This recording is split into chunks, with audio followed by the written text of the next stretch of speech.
Qu'est-ce qu'il y a? Un logo Mazda, 4 portes mais l'allure d'un coupé et un moteur rotatif sous le capot. Et ouais, vous avez raison, c'est la Mazda RX-8. Sauf que celle-ci, c'est pas celle-là, c'est la nouvelle Mazda MX-30 REV. Et dans cette vidéo, je vais vous faire découvrir 7 choses à savoir sur cette nouvelle Mazda. Allez, c'est parti! Et oui, le moteur rotatif est de retour. Hurrah! Ne vous excitez quand même pas trop parce qu'il n'est pas là pour des raisons de performance. Et non, c'est fini, les moteurs à double roteur et gros turbo qui montent jusqu'à 9000 tours. Ici, on a un petit moteur de 830 cm3 qui produit 74 chevaux.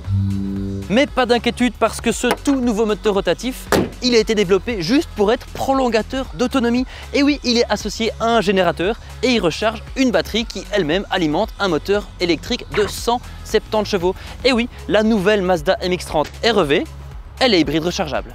Qui dit hybride rechargeable dit évidemment batterie, et ici il n'y a pas la grosse batterie de 35,5 kWh de la Mazda MX-30 électrique, mais plutôt une plus petite batterie de 17,8 kWh. Elle est associée à un réservoir de 50 litres, ce qui fait que en mode électrique, elle peut parcourir jusqu'à 85 km, mais plus important encore, l'autonomie globale de la motorisation hybride rechargeable avoisine facilement les 700 km. Bien évidemment, vu que c'est la Mazda MX-30 REV, elle a les mêmes caractéristiques que la Mazda MX-30 électrique, notamment ses portières arrière antagonistes comme sur la Mazda RX-8. Non seulement c'est sympa, mais en plus de ça, ça devrait offrir un meilleur accès à la banquette arrière.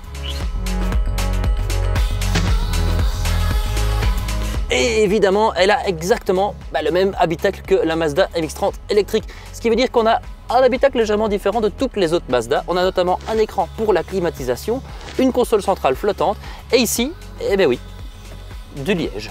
Et pour mettre cette grosse batterie à profit, Mazda propose la fonction V2L ou véhicule to load, ce qui veut dire en somme qu'on peut brancher des éléments comme sur l'ordinateur dans la voiture si on a besoin de travailler. Je vais emporter Teddy. Bien qu'elle ait un tout nouvel ensemble hybride rechargeable, une toute nouvelle batterie et surtout un moteur développé spécifiquement pour elle, eh bien cette Mazda MX-30 REV, elle coûte exactement la même chose que la Mazda MX-30 électrique, c'est-à-dire juste un peu plus de 37 000 €.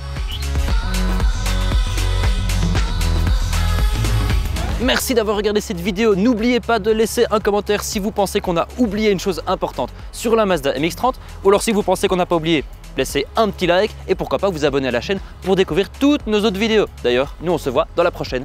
Salut!